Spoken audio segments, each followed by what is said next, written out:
dusters, some nice cloths, and like a mop and a bucket, I'm gonna clean my house like it's never been cleaned. Action! We take you behind the scenes of her final dramatic exit.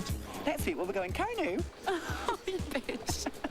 And find out what her fellow Corrie cast really think of her. I won't miss the way she smells. Karen MacDonald is a Weatherfield wench supersized. That's how I describe Karen MacDonald. She plays it with a kind of music hall meets Broadway bombast, with snot raining down her nose. Trailer trash.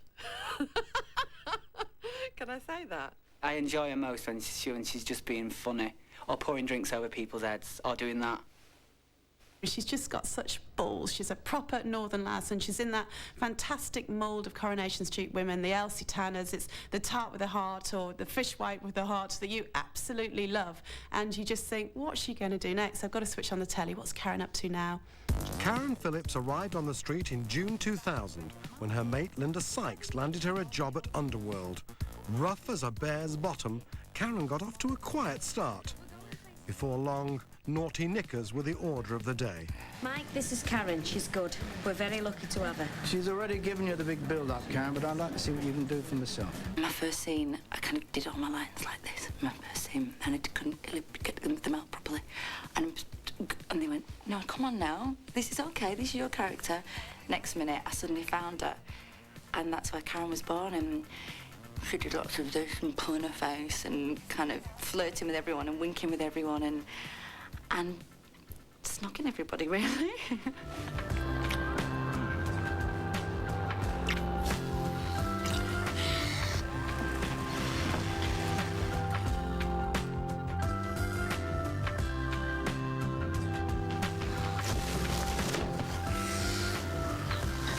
When Saran first started, we had to do a kissing scene, which was in Steve's flat, which was like above the taxi office. You don't talk, you. Am I just? With her being very nervous, I don't really think she knew exactly what to do. So it was more of a kind of read-through. It wasn't even like a proper rehearsal. We were just kind of blocking the scene, and yeah, she kind of dove in straight in there. Like this. Whoa, whoa. Chill out, love.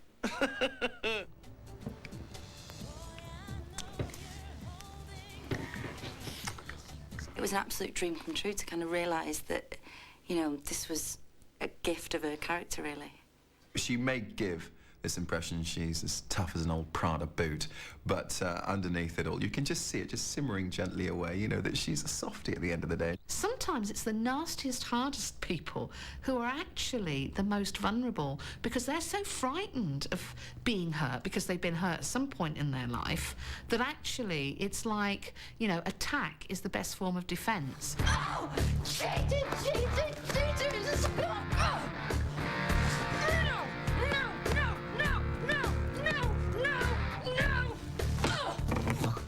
Working with Simon Gregson's great because you've got the opportunity there to go and work with your best friend and have a giggle and talk and gossip and I get to throw things at him and I get to punch him and trip him up and shout and scream at him and kiss him and jump on him and all these great things that we just have an absolute ball doing. Saran was the world's worst person to be given a prop to throw. I was constantly injured doing scenes. Oh, Ray, no! Is that your last word on it? Yes. Really? Really? Right, well, how about this then, eh? Oh, stupid woman! Because we had such a good kind of relationship, it was kind of by accident we were doing scenes, and they were kind of funny and very kind of Jack and Vera-ish, you know. So it was decided that she would take the kind of dominant role and I'd be like the subservient, badly treated boyfriend, you know. And it kind of went from there, really. And it was just, so the writers loved it and jumped on it and the rest is history kind of thing. What flaming Romeo, you know? Spotting the potential for a new Corrie double act, the scriptwriters came up with a unique way of getting them together. The factory girls bet Karen that she couldn't get Steve to propose. Karen took them on, told Steve, and offered him a 50-50 split of the winnings. But no one thought they'd go through with it. Oh, I never. Flaming egg. Yeah, me. Karen, we haven't known each other long, but long enough. So will you marry me? I don't believe it. Yeah. Soap operas are so bizarre anyway, you know what I mean? It won't be long till there's ghosts and aliens in the thing, you know what I mean? So it was no big shock that it was something quite bizarre like that. As far as I'm concerned, Steve and Karen absolutely belong together. They are classic Corrie couples in the Hilda Ogden and Stan Ogden tradition, and they should always be together. It's only ever right when the two of them are together, be it at loggerheads or be it in each other's arms. I don't know what to say. Well, I think they tell you what to say. We just got to repeat it. So we're really going to go through with it then? They actually get to the point where they're in the registry office and they're standing opposite each other. All the girls have clanked out of Wonderworld to go down to see if they're actually going to do it. And they're put in this unenviable position where they're facing each other in front of their pals and they've got to go through with it. I think Alan was definitely shocked when they got married for a bit. I mean, who wouldn't be? You know, and not only that, Eileen had to hand over her own ring during the ceremony because they didn't even have a ring. Yeah, you can borrow mine. Stop. Come here, Eileen. Be careful. Thank you. Appalling behaviour. Disgraceful. I give you this ring as a symbol of my commitment to our marriage. I'm acting the vows, but I couldn't say them. Like, dead nervous. Oh, well, that's going... I can't do it, I'm sorry. He said, I don't like doing this. It's all a bit funny, doing marriage scenes. So you're actually marrying me, Simon. It's fine. I promise to love, cherish, honour and respect you. Better get the calculator out.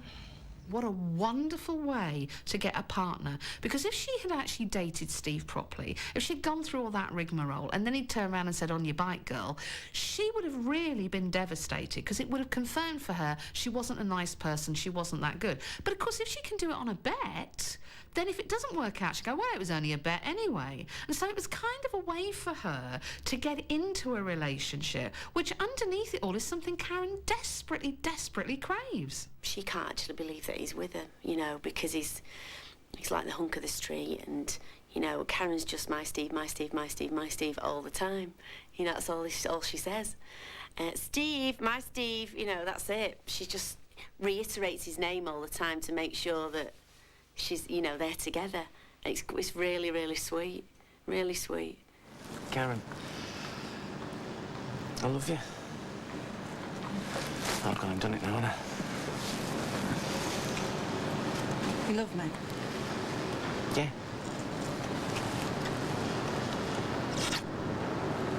I love you too. He'd kind of met his match, really, I think. And he liked it, so he fell in love, and he told her so. So that was that. Ah, soft git. Coming up after the break, we're talking brawn. Everyone thinks that Karen ran off with Joe. She had bloody good reason to run off with Joe. We're talking bombshell. Is who the real father is? And that horrid Tracy Barlow came in and ruined it all. And babies. What are you having? A baby. And she says, oh, I'm a Baron Karen. Actually, I'm Shelley Sproggs. How about that, Tracy? Baby, look alright, Muppet! The honeymoon's over for the McDonalds. After just 2 years as husband and wife, their marriage is on the rocks. And Karen's about to get a new partner in crime. Another girl. You're driving me mad! Still, it's only another 6 hours until you see him again. There's not a lot I can do about that, Steve, because he's my boss! Enter stage left, Joe Carter, of course, suave, sophisticated, and a little bit of a devil, it's fair to say, with an eye for the ladies. I think that it'd be a crying shame for a gorgeous woman like you to go to sleep alone tonight. Really? Really? They were in this hotel together, and she was very tempted, but Karen adores Steve, which is the whole point of their relationship, and she would never have done anything. She likes the flirt and she likes the chase, and she almost did it, but then she said, no, I'm going to get a cab home, I'm going to go and see my Steve. Back in Weatherfield, Steve's jealousy has got the better of him, and thinking Karen was being unfaithful, he set out to get even. Before long, the man she loved and trusted had betrayed her. What he does is gets himself a little bit sold with some tramp that he meets in a bar. And, of course, Karen later discovers his treachery.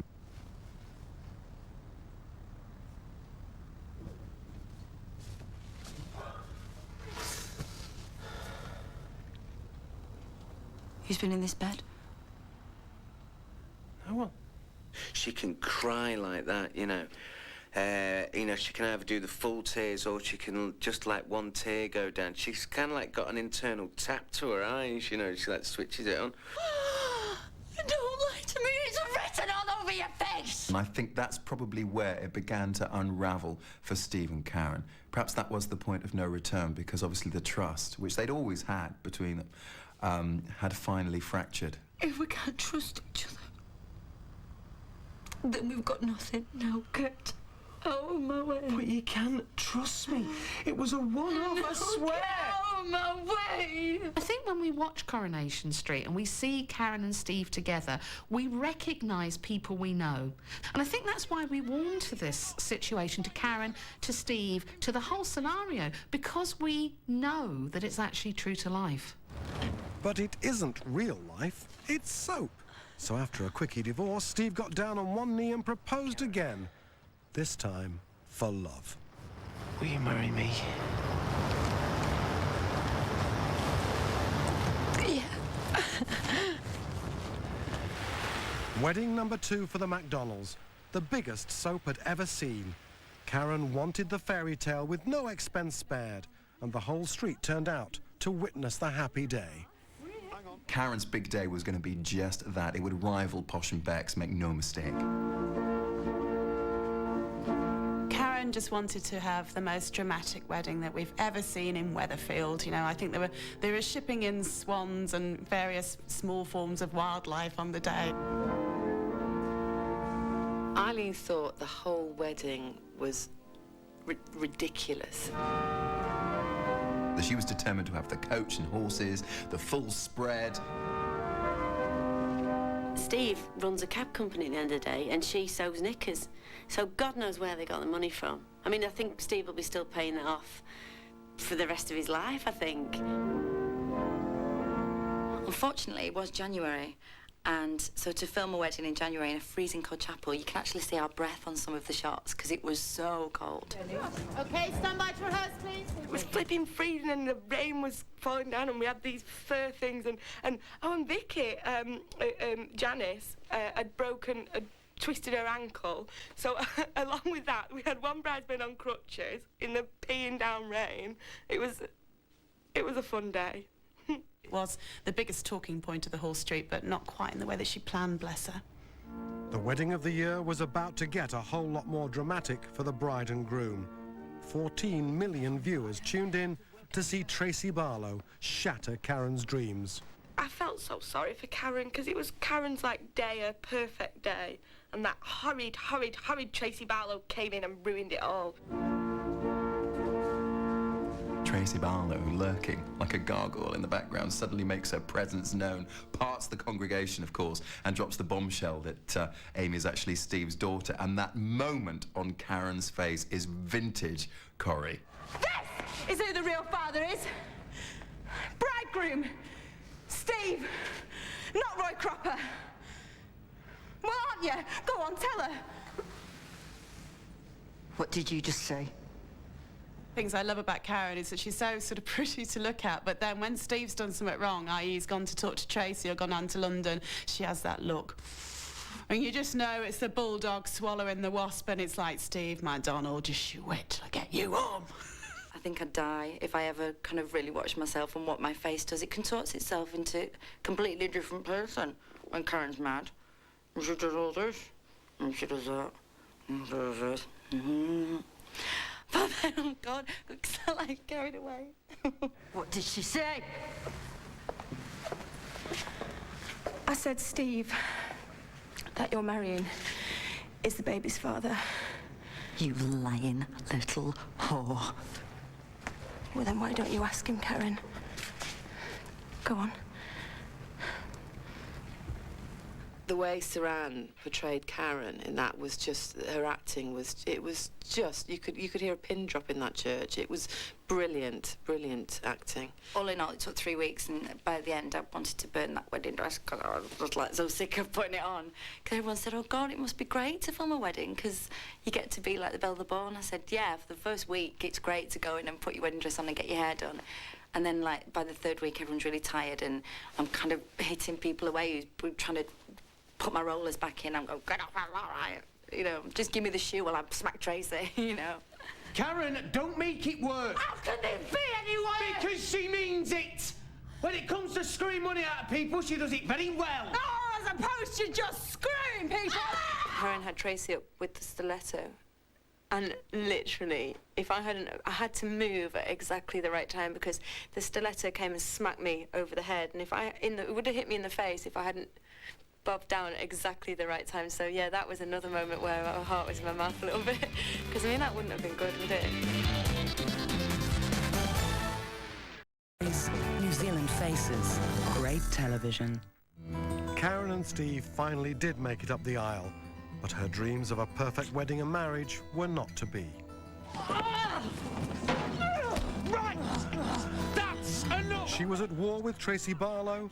Steve had a love child living just across the street. Just me and you then, eh? And then her unhappy past came back to haunt her. Yes. Karen's parents had rejected her in her teenage years, and when her father turned up with the news that her mother was dying, we learnt more about the disturbed child behind the brash exterior. This man disowned me. Told me never to darken his doorstep again. And wasn't there something about me burning in hell? Well, the more reason to drop by and bury the hatchet then, eh? He isn't here to apologise. I've got nothing to apologise for. Well, then what are you here for? Do you want the cricket saving me? Just take a look around you. I'm a lost cause. And I'm proud of it. The memories she has of her mother are the memories of fighting and having to leave and all of that, and that's all she'll ever have. And suddenly, you know, when you look at her father, it's too painful. Just go. Just get out my life, you know. Don't remind me of the pain that I've been through, and don't remind me that I haven't got a family. When Karen's mother died, that was horrendous because they never made peace. It's like being an adult orphan. There is no possibility to change the end of your story. The person is not there. I know that it's too late, but what I realise is that she just wanted me to be a good person. Yeah. Yeah. But it's the way that she went about things. That's why I hated her. She was always telling me I was bad. You know, that is all I can remember her ever saying to me, how bad I was. And the more she said it, the more I thought, yeah. Well, you just watch. I'll show you what bad is. I thought it was lovely to actually delve into Karen's past, and I think perhaps if Karen or Saran Jones had stayed around, we could have explored that more and more over the years. That would have been lovely. Karen's history. But Karen was looking to the future, moving on, making plans, and babies. And I'm going to draw us up a timetable. With what? Well, of when I'm ovulating. I mean, it's dead easy. I take my temperature, and when I'm hot, I'm ready.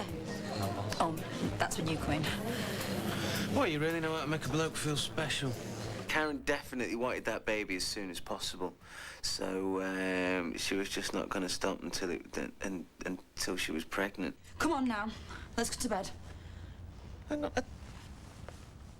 I thought you just said you were still angry with me. Yeah, I am. But we haven't tried for a baby for 3 days now. I'm getting mixed messages here, Karen. Well, according to my chart, this is the most fertile time of the month and we should be doing it at least 10 times a night. You what? Don't argue with me, Steve. Just come on. Got a lot of work to do. Steve had to put a lot of work in to get that baby. It was like 10 times a day. Crikey. You'll have every woman in the country going like that. Well, no, 10 times a day turning. Only in soap.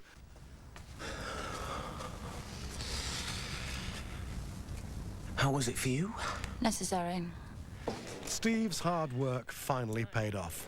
What are you having? A baby. Are you deaf, Daddy? She has been desperate for a child. And you know why? Because when you have your own baby, so many women feel that the world can disintegrate about them, that their husbands will leave them, but once they have a baby, there's someone there that will love them. So suddenly her dreams come true. She's pregnant, she's got Steve, she's got the baby. It's fantastic. Lad's name? Jack. Jack Duckworth? You behave. I want something people aren't going to forget. Ronald.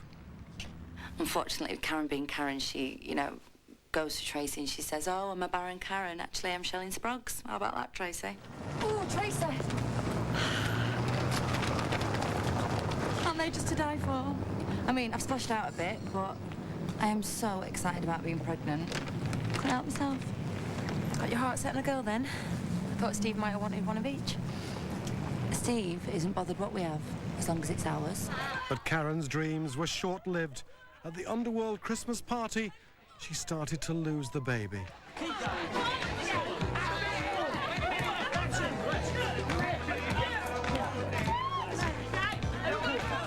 When Karen has her miscarriage, it is the last straw. Is it any surprise that it tips her over the edge, that suddenly she's lost control?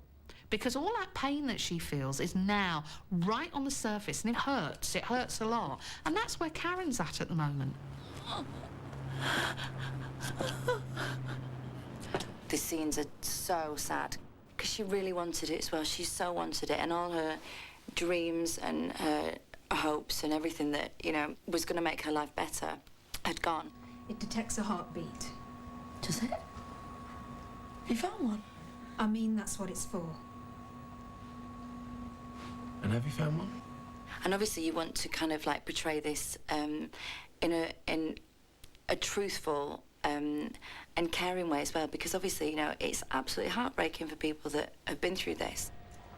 He's gone, hasn't he?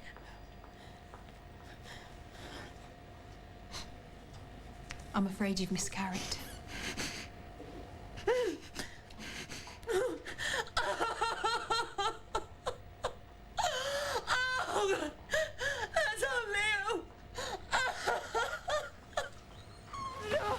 After the break, it's the final showdown in the war between Karen and Tracy. Join us as we go behind the scenes to catch all the action and reveal the glamorous secrets of working on Britain's best-loved soap. This is like, you know, something different. It's like being in a film. Okay. I need to get you in and get you makeup on. I have got a masculine nose. There are photos where I look like a man in a wig. It sounds like a lifetime worth of therapy there. Or you can always try a quick fix. So I have got some sweet therapy, and there is nothing that evokes more emotion than chocolate. 10 years younger, followed by Taste New Zealand, Friday on Faces, great television. No, she's in! Baby Amy is missing, and Tracy thinks Karen has killed her. She's out for revenge, and in an explosive storyline, she changes life in Weatherfield forever. Tracy! You can't sustain characters like that in that close proximity. You just can't have them around. And poor Steve in the middle, and it had to end how it's ended. Tracy's search for Karen brings her back to Coronation Street, where tonight the cast and crew are filming the final scenes that build to Karen's dramatic departure. We're doing the scene where Tracy's gone to the Red Wreck and she's seen that the people carrier's on fire, and she presumes that Karen has killed Amy because she can see the car seat is being... This bitch has killed Amy, and I think so. Tracy goes completely like a wild woman and comes to kill Karen. That's the scene. Like, you know, it's normal everyday life, and yeah. Mind the road, guys, please. Car coming up the road, thanks.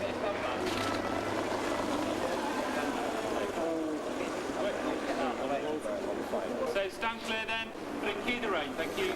Those words, cue the rain, are going to haunt me for the rest of my life. Because, like, in my ignorance, I thought, well, the rain won't be that cold, you know, it might be heated up slightly, but no, of course not, because then it gets steam and also it's freezing, freezing cold. Cut, please, the rain, It's coming out of the ground absolutely freezing cold. There's been no way we could warm this water up in the time that is required, so we have to give it to them as nature would. And how they've been rolling around it, I don't know. As I say, I've got this protective waterproof gear on here with a hood on, and I'm still getting soaked, believe me. Here we go then. For rehearsal, stand by and action. The writers have done an amazing job where they've just built this relationship up where Karen and Tracy finally come to a head. And one of Kate's lines is, "Tonight we crossed the line and something has happened and someone's got to go," basically. Filming such sensational scenes involves a massive crew. As well as the special effects experts, there are teams from makeup and costume, plus 2 cameras, 4 sound engineers, 1 director and 2 stunt artists. I'm standing in for the Saran, I don't know, say a name that's terrible in it, but I know that it's Karen MacDonald. Yeah, I'm doubling Kate as Tracy tonight. I'm trying to kill Saran, or my partner Eunice tonight. Just chasing her down the street, you know, crashing into walls. Hopefully trying to get her, but she's a bit quick even in heels. We're just going to do a near miss down this end, and I'm just going to dive into the into a puddle. Very nice. What I'd like in a perfect world is her to be moving at you, which causes you to stop because she's coming back. Okay, She mounts the pavement, that's the moment of alarm, what's occurring? Then I start moving. Straight back again. Back here, and as she comes at you, you should be timing it so you fall in the doorway as the car comes swinging past you. Yeah. Okay? It is important that you've got to dot every I and cross every T, because if an artist gets it wrong, we just go again, they've got their lines wrong. If a stunt person gets it wrong, you're into potential tragedy, and that's the last thing we want. And so I want to know exactly what the camera angles are. I can then foreshorten the distance, I can put the artists in, and all these things have to be talked and walked and discussed beforehand. And it is time consuming, you've got to do it. If she makes the far corner, slam into the car. Got it. You're happy? Yeah, great. Any questions? Don't do anything so complicated that, you know, she can twist the back or whatever. Give me a challenge. I don't do a backflip. Thank you, George. I would like to watch the floor. Thank you. It may be Karen and Tracy's scene, but Saran and Kate are nowhere near the action. The stunt doubles film all the wide shots, with the real actors just stepping in for close-ups. Still please, here we go. Stand by and action. Once it's edited, you'd never be able to tell.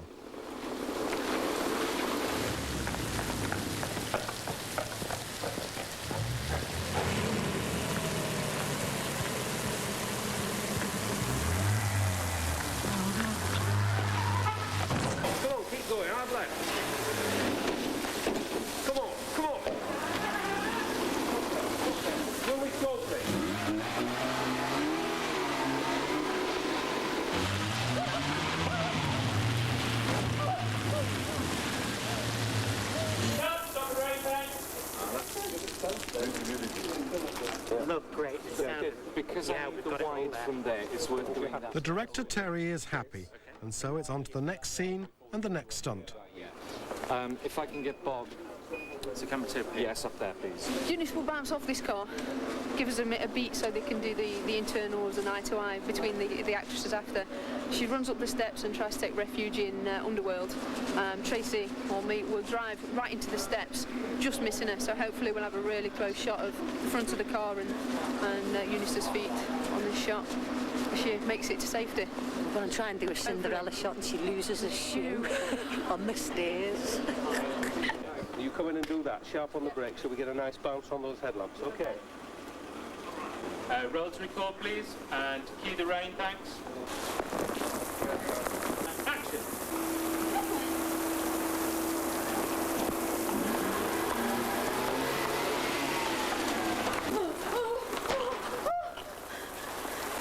Despite having a stunt double, Saran still has to throw herself on the ground and roll around in the rain. But she's not complaining. She's loving it. I've got knee pads on, elbow pads on, and I don't know, I'm just being, it's like playing out in the rain and being taught how to fall. It's like in a park when I was a kid, only this is serious stuff. And Tracy's on the rampage in the car, and I'm scared and wet. I think Sarama's coped exceptionally well. I've got to say, she's a pro. She's great. She slung herself down in that corner half a dozen times. She never bat an eyelid, never complained. When it come to shooting, we took the pad out and she was hitting the deck again and again and again. So the next shot is Tracy driving in. This will be Kate driving. Fine. Stinks this car when it gets, doesn't it? The burning rubber like smell. Okay, here we go. 3, 2, 1. Tracy in the car, she was smashing. A little bit nervous to start with, I've got to say. She was slightly nervous. We chatted to her a little bit, sat with her in the car, ran it through and just helped her to relax. And once she got the feel of it, she really started to enjoy it. And that's what it's all about. You're enjoying it, you relax, you do it better. It's been a long kind of slow burner really. It's been going on for about 1.5 years, so this is where it, well, it just goes, this is the end, you know, it crosses the line here and they couldn't get any worse than it does tonight. But it's not the end just yet. Karen makes it to the safety of Underworld, helped by an unlikely hero. Super Hayley. She's there for everyone. Honestly, this is always the case, though. If you remember, I've smashed windows open with suitcases to save Roy's life before now. I'm actually in Underworld fixing Claire's wedding dress when this happens. So I've already been a hero without the whole log incident. So, no, it's like, she goes from strength to strength. Okay, so could we pick it up? The door you've gone through and you close the door behind you, but you'll need to open it and check. Karen's run off because she's absolutely frightened to death. Camera's seeing you from outside, silhouette. Because she's got a massive lock. And she's chucking Hayley out, which is really tight. How can you chuck Hayley out? She's only trying to help. Oh, good God. With the cut shoots on. Yeah. It's always fantastic when there's like big drama, driving rain, logs. It always makes you feel like you're part of something a bit exciting, a bit special. So it's great. I'm absolutely loving it. She did it all right. So where is she? I don't know. I think you better go, Hayley. Between me and her there. No, hang on. Get out! No, Tracy! No, Tracy, please! Please, Tracy!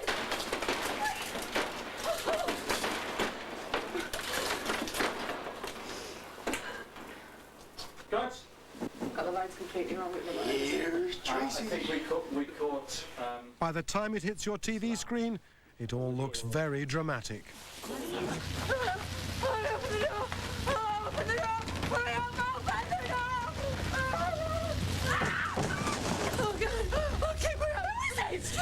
She's trying to kill me! Why? Let me in, Hayley! Just let me in! Right, Tracy, whatever's happened, whatever you two are arguing about this time... It's more than an argument!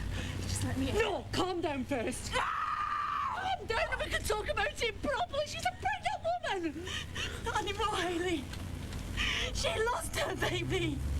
She lost her baby, so she stole mine. She stole Amy, and she killed her. She killed Amy! Oh, is this true? Karen, where are you? Is it true? Right. Now, where is she? Are you sure about this? Yes. She stole the car, Hayley. And Amy was in the back. And she set fire to it.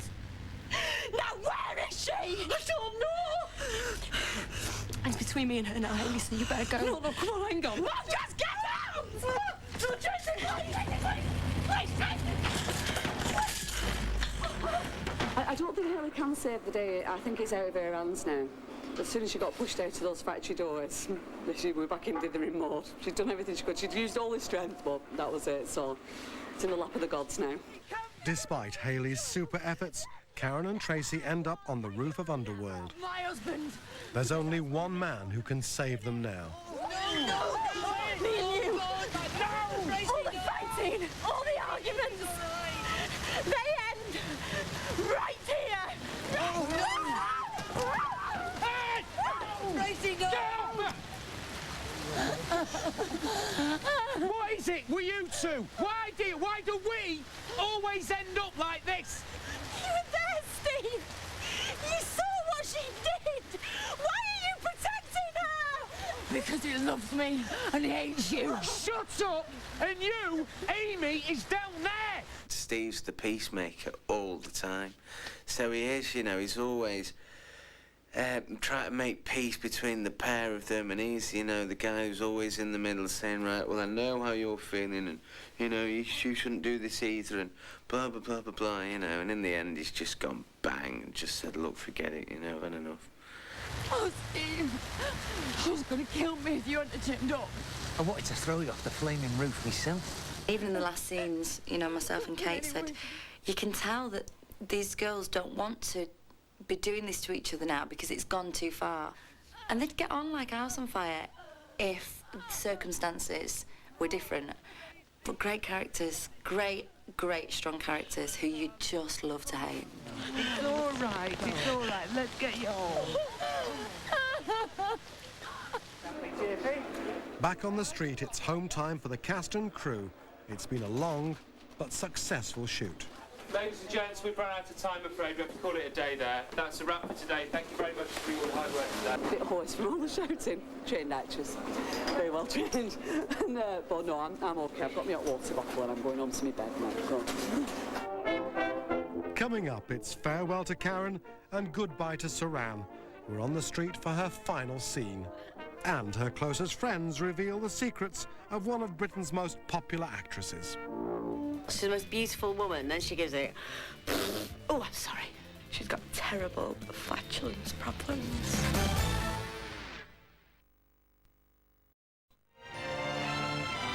It's Christmas Day on Coronation Street, a peaceful and joyous time for the residents of Weatherfield, but not in the MacDonald household. I saw Jack and Vera arguing in the street on the way here. She threw him out. You know what they're like. Arguing like cat and dog. But you couldn't imagine either of them with anybody else. In the end, one of them would die in the other one's arms. I'll put money on it.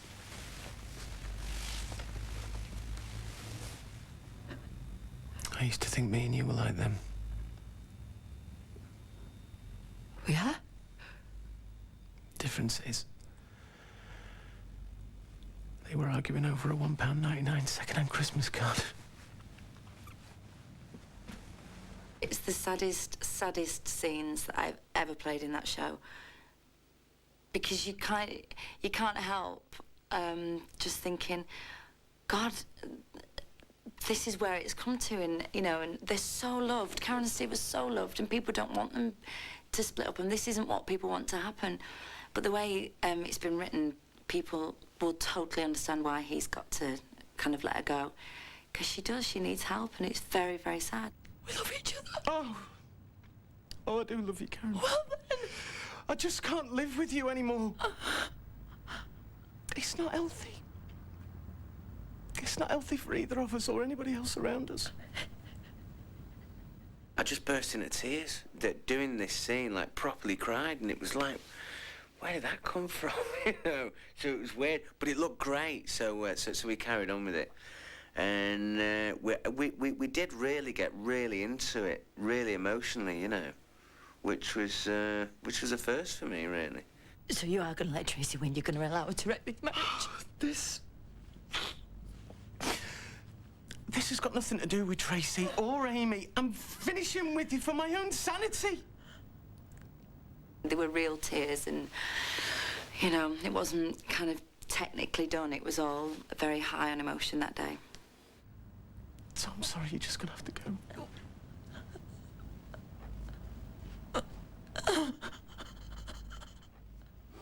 For a take, stand by. And action. It's the end of the road for the MacDonalds and the end of Karen's time in Weatherfield.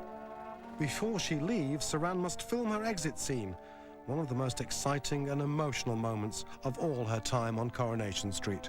It's very dark and it's very cold, and the street is absolutely covered in a blanket of snow. And one of the best exits I think I've ever seen on the street. It's very up there with Elsie Tanner leaving the street, or Bette Lynch leaving the street, which is quite right, because Karen MacDonald is a Coronation Street icon as far as I'm concerned.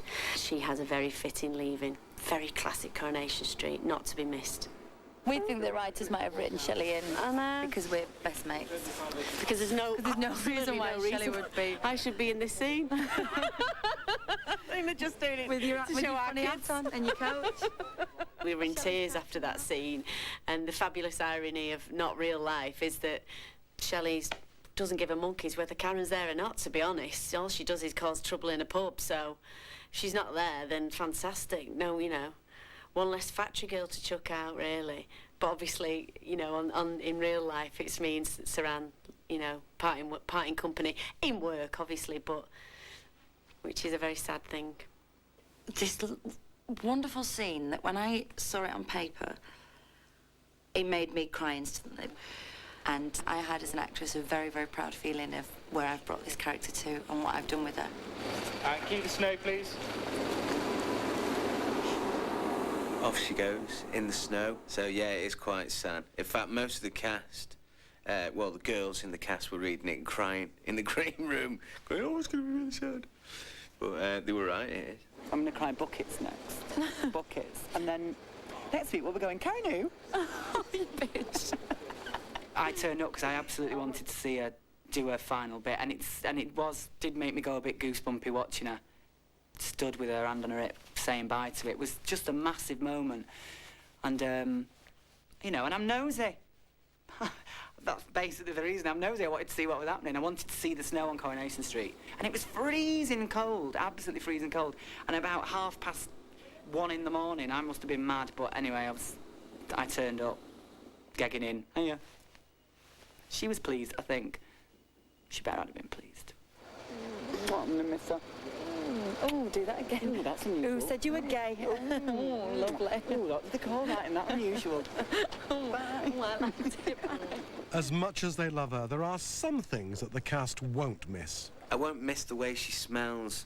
I've never known a girl fart so much in my life. And she's got the smelliest feet of anyone I've ever known. She's badly behaved. She's naughty. She eats like a horse. She's the most beautiful woman. Then she gives it. Oh, I'm sorry. She'll kill me for that. I don't care then. I'm going to miss not being able to walk into that green room every day and not being able to see Simon Gregson and